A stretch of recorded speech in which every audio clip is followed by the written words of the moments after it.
like Edgar Winter said, save your money up for when you get old. Got to play that rock and roll.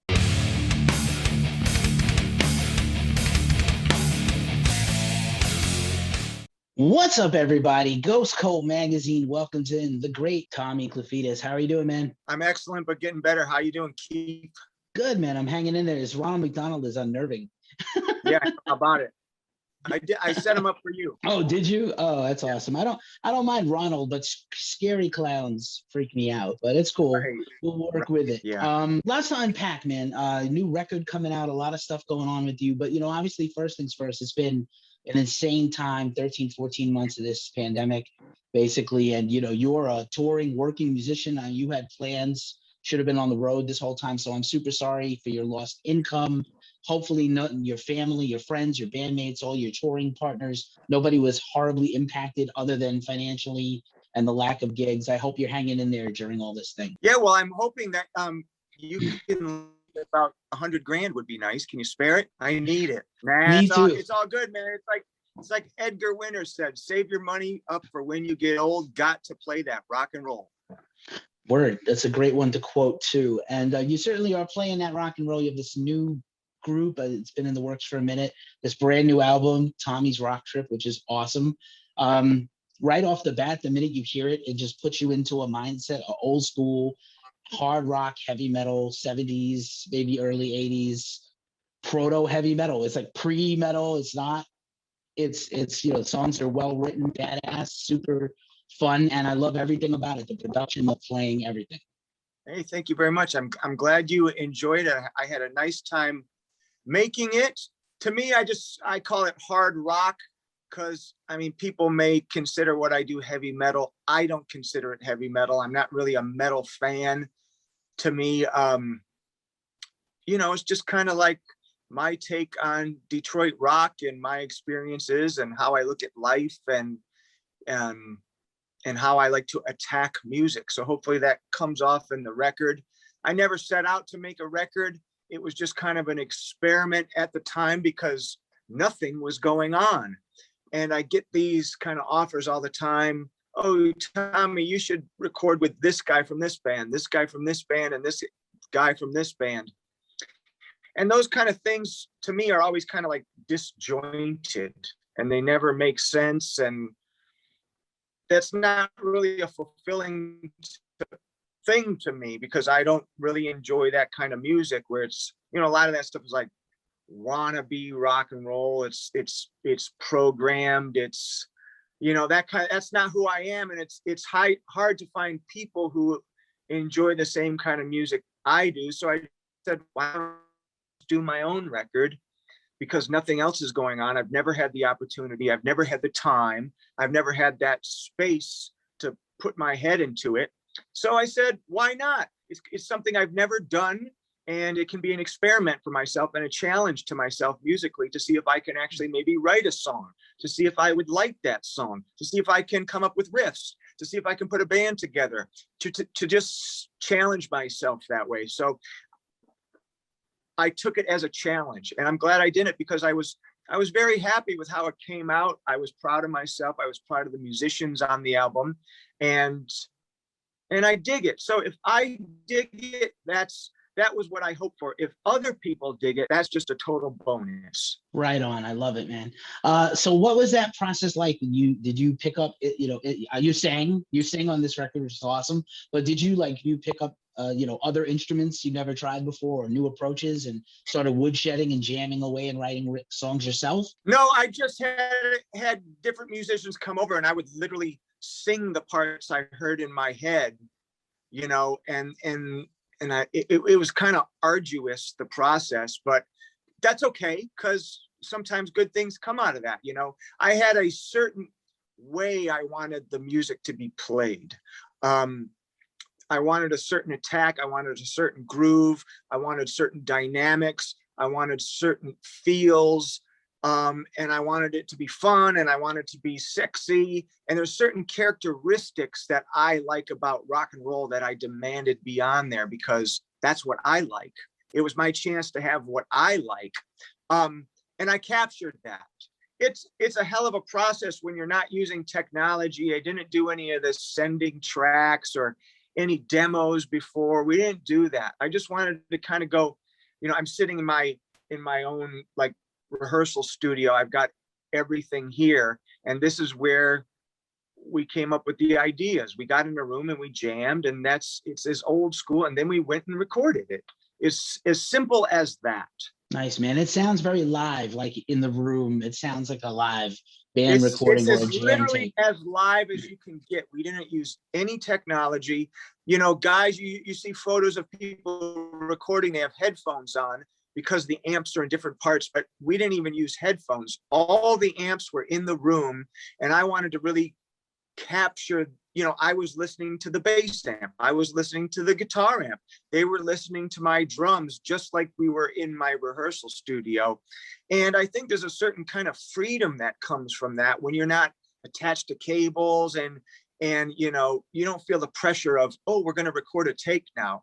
We literally recorded in a barn, like, okay, let's just jam and get it until it feels right. It's a lot more work because all 3 or 4 guys have to get that magical take together. And if somebody makes a mistake, you got to start all the way at the beginning. We didn't do any of this punching in, but I enjoy that process. I enjoy working for it, because when you get a good take, one full good take, it's killer. It's more special than piecing certain parts together on a computer, because it flows a little better when you get that right one. So that was kind of it was basically as old school as it could get. And for some of the guys that played on the record with me, I used, kind of younger guys. They'd never done that before. So it was quite a difficult task for them.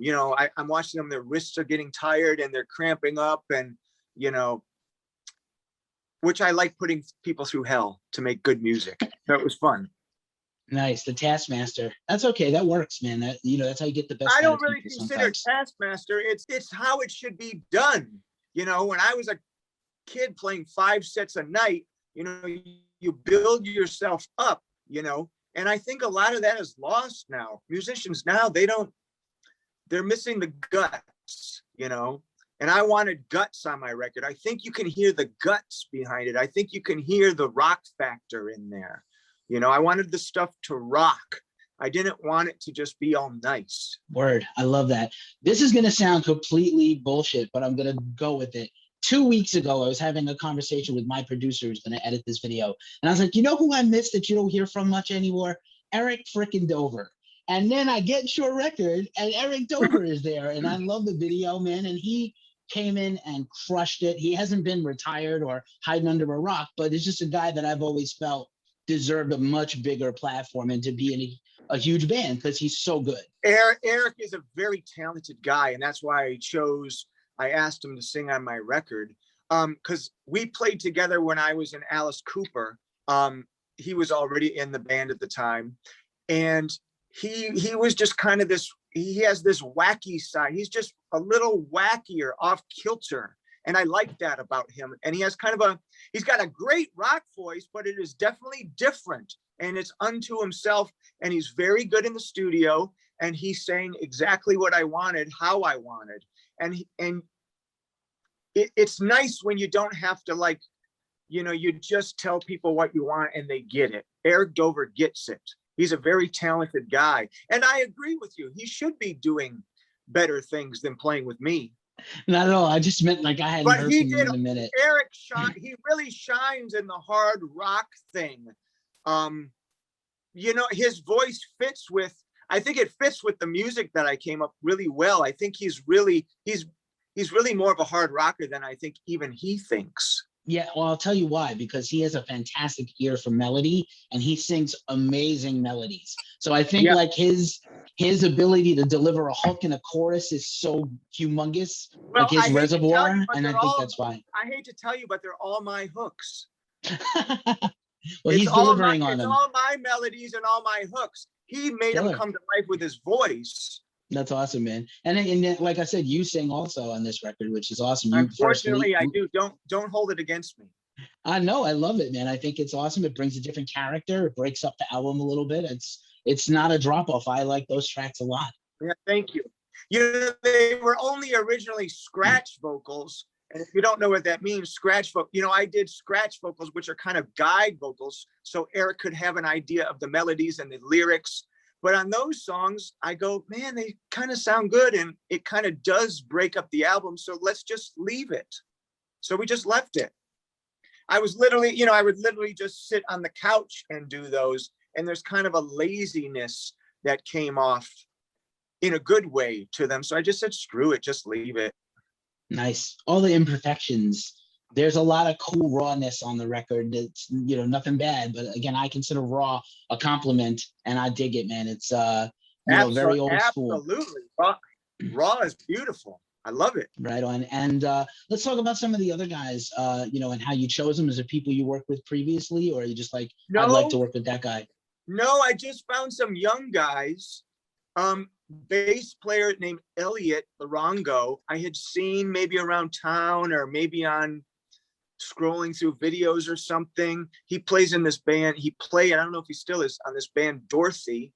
And I could kind of maybe not gather from the music that I saw him playing, but I could tell that he could play. So I go, I'm going to get that guy. And a couple of different guitar players, same kind of thing.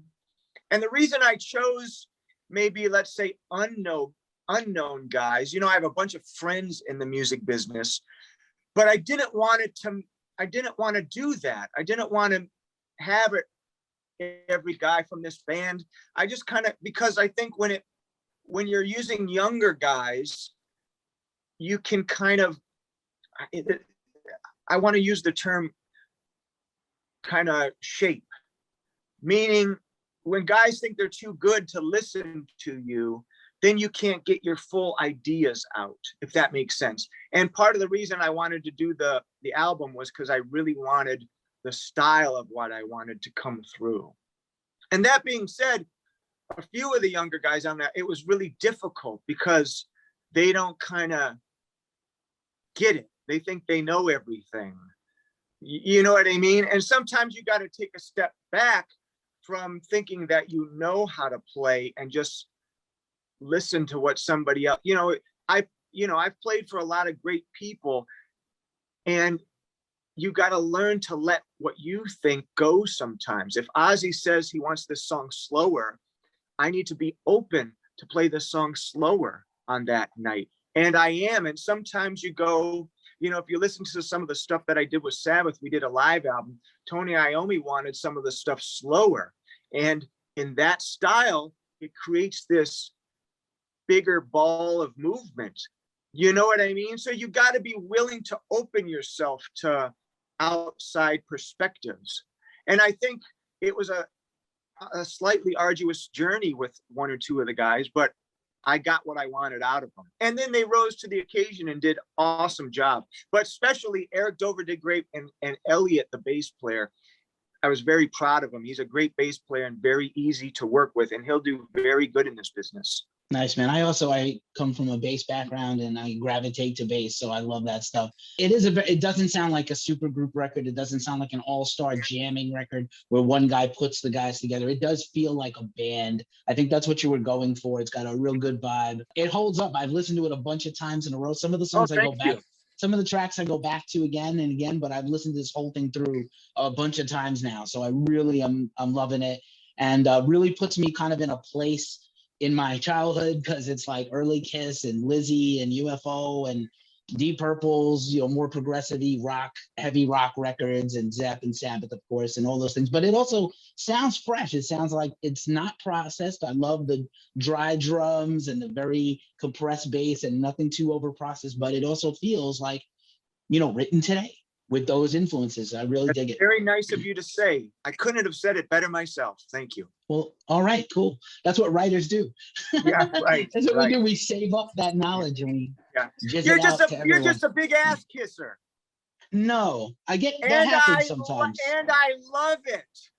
I wore a shirt and sport jacket to meet Ozzy like 10 years ago, and he was like, "If you're a lifelong rock guy, why are you wearing a fancy shirt?" And I was like, "You dress up to meet royalty, buddy." But that's the only time I ever like put on something special for somebody or anything like that. No, man, I feel it. You know, I love music. Music is my whole life, and this is what I do. So any chance I can get to help you tell your story to other people, that's why I do what I do. Well, next time we speak, you should put on a coat and tie for me. Maybe I will. Maybe I will. Okay. A little seersucker suit and a fancy tie. Yeah. After this, I'll go back to my corporate attire for another Zoom. But yeah, man, I dig it. And did you have an idea? And obviously, like, hopefully we're coming out of this terrible thing, but like, did you have the idea that you might take this band on the road and play this music live? You know, I don't know what's going to happen. I don't have any plans to do so, and I don't have any plans to not do so. It's so still up in the air. Who knows? But there's a song on my album called "You Got the Cash, I Got the Flash," and that should say it all. Right on, right on. I hope the offers are coming in now that things are starting to open up. I see a lot of tours getting booked, at least hopeful optimism that the tours are going to happen, the shows are going to happen. You had stuff on the table, Dead Daisies, congratulations on that gig. I talked to Doug recently. He's super pumped to work with you. He was so excited to work with you, and he is looking forward to touring. I saw you guys just booked the tour, and hopefully you're going to get Ozzy for this final tour. I want it so bad. I'm sure you do when too. Everything aligns, I know the world is going to bust open. You know, I don't think it's quite there yet, you know, for real big acts. You know, I think 2022 really, but yeah, I'm looking forward to get out there and playing. It's what I love to do. And I think people really miss it and we all need it. But I do know that once it busts open, it's going to be mayhem out there, you know. And I think that it's kind of cool because I think people lost the luster a little bit. You know, you get so used to going concerts and then this big part of your humanity has been taken away for fans too, especially, you know, people who love these bands that, you know, I think back in the 70s, when you see those old videos of concerts, people they seem happier. Does that make any sense? And I think they're going to have a little more of that happiness when they go see music, you know? So I think that's going to be a positive switch. That is, you know, we're going to like to see that and the fans are going to feel that also. Right on. We're not going to take any shows for granted anymore. You know, we probably had too much choice, especially in the big rock towns, but we're never going to take another gig for granted ever again, I'm sure. Yeah, at least for the upcoming near future, you know, as am I. And I don't think I ever really took it for granted going on stage. I was always, you know, thankful. You know, it's a lot better than digging ditches and working for a living. You know, even though it's a lot of work, you know, playing music, to be able to put all your, first of all, eggs in one basket and to work on your craft and have, you know, you do something when you're a kid and to mold it and shape it and to get to do it for a living and provide for your family. Doing that is such a gift that I never took it for granted, but it's going to be really special when I get back to doing what I love to do. Word.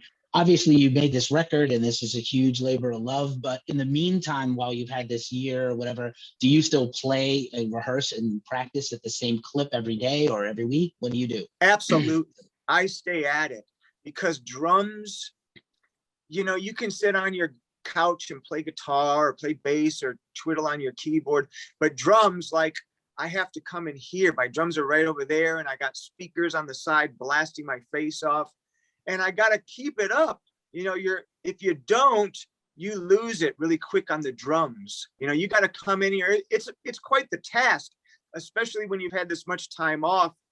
You know, it's almost more difficult, I would say, because you got to look at those four walls every day and go blast your brains out. It's more of a training thing. And when there's no gigs to look forward to fight through that for a year and a half, that's a long time to keep pushing and fighting and do what I do. You know, it's like training for a fight, but there's no fight, you know? Word. Good to hear. And I'm glad you're still at it. And, you know, again, like music is a lifelong journey, right? Just like a painter or a sculptor, it's years of time to get where you want to be and stay there and continue to grow. I think the good part is I'm never where I want to be. You know, I still feel like I'm a kid. I still feel like I'm learning, and each year I try to refine, but I don't want to refine too much because that's, you know, you don't want to lose the kid aspect, but you want to get better and sharper, and you learn different things and you change things. And, you know, that's the fun part as you get older, you know, you adapt, you know. Right on. I dig it. Just a couple of questions left for you, man. I want to give you back your time and your day. I know you're busy. I think about this, you know, you wrote this whole record yourself. You make a lot of music. You've been on a lot of records. And then you may have the opportunity to go play on records you didn't write on, like Ozzy's current record and his upcoming one, or when that tour resumes, or the Dead Daisies record is out and it's amazing, Holy Ground. And you will hopefully contribute new stuff with them that I know that Doug is writing all the time. But like, how do you approach that differently when it's something you wrote versus what you didn't? I don't necessarily mean like Cooper or Sabbath, but in this case, you know, other projects that you didn't personally write. Well, when I'm playing for other projects, I never write those anyways.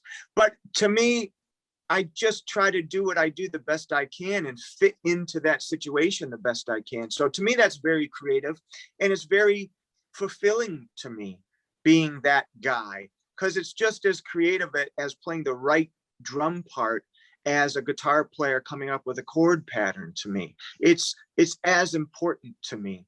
So I don't think it's any less creative when you're not writing the song, you know, because I try to put my heart and soul and give it the best that I can within the confines of what's going on at any given moment, if that makes sense.